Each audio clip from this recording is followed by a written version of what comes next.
নমস্কার, ব্রেকিং বাংলায় আপনাদের স্বাগত। আমি জয়ন্ত মজুমদার। 2024 সাল প্রায় শেষ হতে চলল।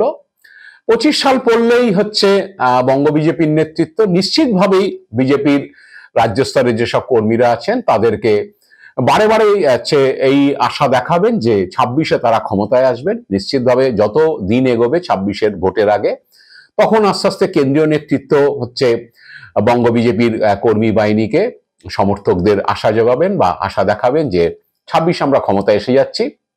তো এটা হতে থাকবে, এটা নিয়ে বলার কিছু নেই, কারণ এটাই স্বাভাবিক। কিন্তু এই যে যারা দেখাবেন আশা, তারা সেই অবস্থাটা বঙ্গ বিজেপি কি সেটা এখন নিশ্চিতভাবেই তারা টের পাচ্ছেন। অন্তত সদস্য সংগ্রহ অভিযানে রাজ্য বিজেপির যে কঙ্কালসার চেহারা, সেটা বিজেপির কেন্দ্রীয় পর্যবেক্ষকরা ইতিমধ্যেই বুঝতে পেরেছেন বা কেন্দ্রীয় নেতৃত্ব বুঝতে পেরেছেন। তো যেটা হয়েছে সম্প্রতি বৃহস্পতিবার এখানে কেন্দ্রীয় পর্যবেক্ষক মঙ্গল পাণ্ডে বিজেপির, তিনি সল্টলেকের যে নতুন অফিস সেখানে একটি কর্মশালা হয়েছিল, সেখানে উপস্থিত থেকেছেন এবং তিনি দলের বা রাজ্য নেতৃত্বের তীব্র সমালোচনা করেছেন, অন্তত সদস্য সংগ্রহ অভিযানের নিরিখে। কারণ যে টার্গেট অমিত শাহ দিয়ে গিয়েছিলেন এখানে সদস্য সংগ্রহ অভিযানের উদ্বোধন করে, কারণ সারা দেশে আপনারা জানেন যে বিজেপির প্রতি 6 বছর অন্তর সদস্য সংগ্রহ অভিযান হয়। তো এখানে এবছর 1 সেপ্টেম্বর সেই ডেট ছিল, কিন্তু আরজি করের ঘটনার প্রেক্ষিতে রাজ্য বিজেপির নেতৃত্ব সেই সময় ব্যস্ত ছিলেন আন্দোলনে, সেই কারণে তাদেরকে আরো সময় দেওয়া হয়েছিল। 29 অক্টোবর অমিত শাহ সেই সদস্য সংগ্রহ অভিযানের সূচনা করেন এবং তিনি বলেছিলেন যে নভেম্বর মাসের মধ্যে 1 কোটি সদস্য সংগ্রহ করতে হবে।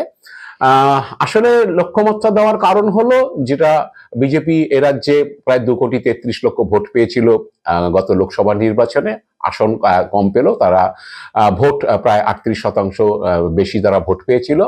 সেই নিরিখে 1 কোটি সদস্য সংগ্রহের অভিযানের একটা টার্গেট দিয়েছিলেন অমিত শাহ এবং তার জন্য সে 1 মাস বেঁধে দিয়েছিলেন। কিন্তু বিজেপি রাজ্য নেতৃত্ব তাতে ব্যর্থ হওয়ায় তারপরে কেন্দ্রীয় নেতৃত্বের কাছে তারা সময় বাড়ানোর বায়না ধরেন এবং কেন্দ্রীয় নেতৃত্ব সেটা ডিসেম্বর পর্যন্ত করে দিয়েছিলেন। এমনকি এও শোনা গিয়েছিল যে যদি 50 লাখ সদস্য করতে না পারেন তাহলে যাতে তারা দিল্লিতে না আসেন, এই ধরনের কথাবার্তাও শোনা গিয়েছিল তখন। তো যাই হোক, এখন এই ওয়ার্কশপে এসে মঙ্গল পাণ্ডে রাজ্য নেতৃত্বের সমালোচনা করেছেন, কারণ হচ্ছে দুটি জেলা মোটামুটি ভাবে হচ্ছে তারা একটা জায়গায় পৌঁছতে পেরেছে টার্গেটের কাছে, তাদেরকে সংবর্ধিত করা হয়েছে। তার মধ্যে রয়েছে দক্ষিণ দিনাজপুর এবং দক্ষিণ নদিয়া, মানে যেটা রানাঘাট লোকসভা কেন্দ্রকে কেন্দ্র করে যে জেলাটি সেইটা, এবং দক্ষিণ দিনাজপুর মানে বালুরঘাট লোকসভা কেন্দ্রকে। বাকি জায়গারা মোটামুটি ফেল করেছেন এবং মঙ্গল পাণ্ডে যে হিসেব দিয়েছেন সেই হিসেব অনুযায়ী এখনো পর্যন্ত 26,93,000 হচ্ছে সদস্য সংগ্রহ হয়েছে, প্রায় 27 লাখের কাছাকাছি। তা পাশ মার্ক যদি 34 ধরা হয় তাহলেও 100তে মানে 1 কোটিতে 34 লক্ষ সদস্য সংগ্রহ অভিযান সদস্য সংগ্রহ করতে হবে বিজেপি রাজ্য নেতৃত্বকে। তার 31শে ডিসেম্বর পর্যন্ত যে সময়সীমা, তার মধ্যে তারা কতদূর করতে পারবেন তা নিয়ে কেন্দ্রীয় পর্যবেক্ষক প্রশ্ন তুলেছেন এবং বিভিন্ন স্তরে নেতৃত্বের যে গাফিলতি এবং নেতৃত্বের যে ব্যর্থতা সেটা তিনি প্রকাশ করেছেন তার বক্তব্যের মধ্যে। সেটা বাইরে বেরিয়ে যেতে বিজেপি নেতৃত্ব, রাজ্য নেতৃত্ব একটুখানি বিড়ম্বনার মধ্যে পড়েছেন। তবে বিজেপি সূত্রে শোনা যাচ্ছে না, বঙ্গ বিজেপি সূত্রে, যে এরপর নাকি বেশ কিছু, কারণ অনেক বিধায়ক বিভিন্ন স্তরের যারা নেতৃত্ব রয়েছেন, সাংসদ, বিধায়ক, জেলা প্রেসিডেন্ট, মন্ডল সভাপতি, বিভিন্ন স্তরে যারা নেতৃত্ব, প্রত্যেককে টার্গেট দেওয়া হয়েছিল সদস্য সংগ্রহ অভিযানে। তো সেখানে দাঁড়িয়ে যেটা বিজেপি রাজ্য নেতৃত্ব সূত্রে যেটা জানা যাচ্ছে বা শোনা যাচ্ছে, যে বাঁকুড়ার 6 জন বিধায়কের হচ্ছে তাদের সামনের দিনে টিকিটের ব্যাপারে, 26 সালের টিকিটের ব্যাপারে কোপ পড়তে পারে। কারণ বাঁকুড়া বিজেপির 8 জন বিধায়কের মধ্যে 6 জনের বিরুদ্ধে অভিযোগ যে তারা সদস্য সংগ্রহ অভিযানে তারা নেই, তারা কোনো সক্রিয় অংশগ্রহণ করছেন না, তাই তাদের টিকিট কাটা যেতে পারে, এরকম শোনা যাচ্ছে। এখন জানি না বিজেপির যে রাজ্য নেতৃত্ব বা কেন্দ্রীয় নেতৃত্ব 26 সালে টিকিট দেওয়ার ব্যাপারে এইসব যাচাই করবেন কিনা, কিন্তু এরকম একটা শোনা যাচ্ছে। আরো কোনো বিধায়ক হচ্ছে সেই তালিকায় আসতে পারেন, এরকমও বিজেপি নেতৃত্বের সূত্রে জানা যাচ্ছে।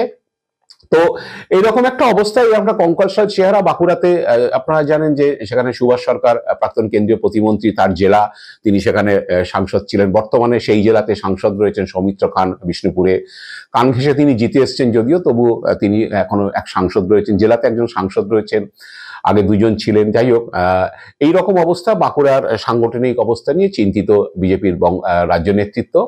তো একইভাবে হচ্ছে প্রশ্ন এসেছে পূর্ব মেদিনীপুর জেলা নিয়েও, তারাও হচ্ছে সদস্য সংগ্রহ অভিযানে পিছিয়ে, যেটা শুভেন্দু অধিকারী নিজের জেলা। তো সেখানে যে অন্য জেলায় অনেকে মনে করেছিলেন যে লোকসভায় যেহেতু পূর্ব মেদিনীপুরে সবচেয়ে ভালো ফল হয়েছে, পূর্ব মেদিনীপুরে 2টি লোকসভা কেন্দ্রই বিজেপি জিতেছে, যা কোনো জেলা থেকে হয়নি। একটা জেলা থেকে 2টি আসন তারা জিতেছে এবং 16টি বিধানসভা কেন্দ্রের মধ্যে 15টি বিধানসভা কেন্দ্রে বিজেপির লিড ছিল, কিন্তু তারাও সদস্য সংগ্রহ অভিযানে পিছিয়ে রয়েছে। তো এখন বিভিন্ন জেলাতে নেতৃত্বের যা অবস্থা বা যা খবরাখবর আসছে, তাতে এই ধরনের চর্চা শুরু হয়েছে। তো কোনো কোনো জায়গায় এরকমও অভিযোগ আসছে যে আসলে সদস্য সংগ্রহ অভিযানে বিজেপি নিচুতলা কর্মীরা কেন ঝাঁপাচ্ছেন না, কারণ সকলেই জানেন যে মন্ডস্তরের কর্মীরাই বেশিরভাগ এই সদস্য সংগ্রহ অভিযানে হচ্ছে, বা নিচুতলার কর্মীরাই সক্রিয় অংশগ্রহণ করেন।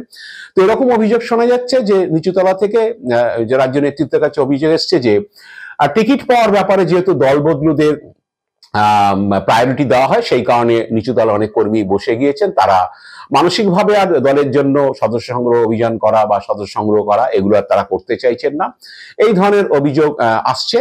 তো এবার কেউ কেউ আবার অন্য কথাও বলছেন, যেমন শ্রমিক ভট্টাচার্য সংবাদ মাধ্যমকে বলেছেন যে দল বাড়াতে গেলে অন্য দলের লোক তো আসবেই, তবে দলের পুরনো লোকরা চাটাই পেতে দিয়েছেন বলেই তো তারা বসার জায়গা পেয়েছেন, এই ধরনের কথাবার্তা শ্রমিক ভট্টাচার্য বলেছেন। মানে তিনি বলতে চেয়েছেন যে পুরনো কর্মী যারা, তারা অনেকটাই উদাস, সেই কারণেই দলবদলু যারা এসছেন, অন্য দল থেকে এসছেন, তাদেরকে তারা জায়গা করে দিয়েছেন। তাই এই ধরনের অভিযোগ ঠিক না। কিন্তু এই ধরনের অভিযোগ হচ্ছে যে যখন পুরসভার নির্বাচন হচ্ছে, যখন যে পঞ্চায়েতের নির্বাচন হচ্ছে বা অন্য বড় নির্বাচন হচ্ছে, সেক্ষেত্রে দলবদলুরা টিকিটের ব্যাপারে বেশি এগিয়ে থাকছে, তাদেরকেই বেছে বেছে টিকিট দেওয়া হচ্ছে, তাহলে পুরনো কর্মীরা কেন হচ্ছে এইসব সদস্য সংগ্রহ বা সাংগঠনিক কাজে তারা বেশি অংশগ্রহণ করবেন, এইসব প্রশ্ন এসছে। যাই হোক, এখন সেটা সুকান্ত মজুমদারের পিরিয়ড শেষ হয়ে গেছে, তার সভাপতিত্ব সেপ্টেম্বরের পরও প্রায় 3 মাস অতিক্রান্ত, এখনো নতুন সভাপতি হয়নি কেউ। এখন দলে সর্বসের্বা হচ্ছে শুভেন্দু অধিকারী। এখন শুভেন্দু অধিকারী নিজের জেলাতে যে সদস্য সংখ্যা নিরিখে অভিযানে পিছিয়ে থাকলেও শুভেন্দুর অনুগামীদের কারোর কারোর বক্তব্য যে আসলে শুভেন্দু অধিকারী এই ধরনের এই মোবাইলে মিসড কল দিয়ে সদস্য সংগ্রহ, এইসব বিষয়টা তিনি হয়তো ঠিক মনে করেন না, ঠিক সঠিক পদ্ধতি বলে মনে করেন না সংগঠনকে চাঙ্গা করার বিষয়।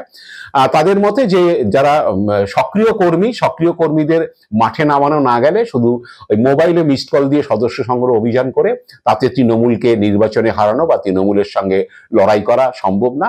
আসলে চাই সক্রিয় সদস্য, সক্রিয় কর্মী, যারা হচ্ছে রাস্তায় নামবে, রাস্তায় নেমে লড়াই করবে, সেই ধরনের কর্মী চাই। সেটা সংখ্যা দিয়ে হয় না এবং সেটা মোবাইলে মিসড কল দিয়ে হয় না, এইরকম একটা তত্ত্বে নাকি বিশ্বাস করেন শুভেন্দু অধিকারী, কারণ তিনি যেহেতু বিজেপিতে নতুন। তো সেক্ষেত্রে বলছেন যে শুভেন্দু জেলা পিছিয়ে থাকার ক্ষেত্রে শুভেন্দু সদস্য সংগ্রহ নিয়ে তেমন খুব একটা আগ্রহী, যদিও কিছুদিন আগে শুভেন্দু অধিকারী বলেছিলেন যে পূর্ব মেদিনীপুর জেলাতেই বলেছিলেন যে তমলুক এবং কাঁথিতে তাদের যে লক্ষ্যমাত্রা যেটা দেওয়া হয়েছে জেলার, সেই জেলার লক্ষ্যমাত্রা তারা পূরণ করে দেবেন, সময়ের মধ্যেই তারা পূরণ করে দেবেন। যাই হোক, এখন সেটা এখনো পর্যন্ত বিজেপি সূত্রে যেটা খবর সেটা হয়নি, শুধুমাত্র দক্ষিণ দিনাজপুর এবং দক্ষিণ নদিয়া এরা এগিয়ে রয়েছে এবং এরা ভালো কাজ করেছে। তো অনেকে এও বলছেন যে আসলে শুভেন্দু অধিকারী এসব সদস্য সংগ্রহ নিয়ে তিনি খুব একটা মাতামাতি করছেন না, কারণ বাংলাদেশ ইস্যুর পরে যেটা দেখা যাচ্ছে যে বাংলাদেশ ইস্যু পরে শুভেন্দু বিজেপির ব্যানারেই যে মিটিং মিছিল করেছেন কম, কারণ তিনি এখন বেশি সাধু সঙ্গ করছেন। বিভিন্ন জায়গায় সাধু বা হিন্দু জাগরণী মঞ্চ, বিভিন্ন হিন্দুত্বের যে সংগঠনগুলো রয়েছে, হিন্দুত্ববাদী সংগঠন, সেই হিন্দুত্ববাদী সংগঠনের হয়ে তিনি মাঠে নামছেন বেশি, সেখানে মিটিং মিছিল এসবে অংশগ্রহণ করছেন। অন্তত বাংলাদেশ ইস্যুর পরে শুভেন্দুকে খুব একটা বিজেপির ব্যানারে মিটিং মিছিল করা বা এগুলো দেখা যাচ্ছে না। তো এইসব কারণ অনেকে বলছেন যে আসলে শুভেন্দু অধিকারী বোধহয় সত্যি সত্যি মিসড কল দিয়ে সদস্য সংগ্রহ অভিযান বিশ্বাস করেন না। তো এরকম শুভেন্দু অধিকারী যদি এরকম ভাবে তার একটা বিশ্বাস নিয়ে থাকেন, সুকান্ত মজুমদার যদি পার্ট টাইম সভাপতি হয়ে থাকেন, তো বাকি যারা আছে তাদের অবস্থা কি হবে, সংগঠনের কঙ্কালসার চেহারা, সেটা বিজেপি নেতৃত্ব ভালোই জানেন, কেন্দ্রীয় নেতৃত্ব বুঝতে পারছেন। এখন জানি না সদস্য সংগ্রহ করে বা সদস্য সংগ্রহের কোটা পূরণ করতে পারবে কিনা। মঙ্গল পাণ্ডে এও আবার হিন্ট দিয়েছেন যে যদি এইভাবে ব্যর্থ হতে থাকে তাহলে নেতৃত্ব বদলের ব্যাপারেও তিনি হিন্ট দিয়েছেন যে আগামী দিনে যে সভাপতি বদল হবে তার সঙ্গে রাজ্য নেতৃত্বে অনেক বদল আসতে পারে। এখন দেখা যাক যে মঙ্গল পাণ্ডের কথা অনুসারে বিজেপির যে সভাপতি পরিবর্তনের সঙ্গে সঙ্গে নেতৃত্বে বদল আসে কিনা বা সংগঠনে নতুন রক্ত তারা আনেন কিনা, তার জন্য আমাদের কিছুদিন অপেক্ষা করতে হচ্ছে এবং বিজেপি কেন্দ্রীয় নেতৃত্ব কি পদক্ষেপ করেন, কে সভাপতি হন বা সত্যি সত্যি সংগঠনকে তারা চাঙ্গা করতে পারেন কিনা, করে আগামী 26-এর ভোটে লড়াই দিতে পারেন কিনা।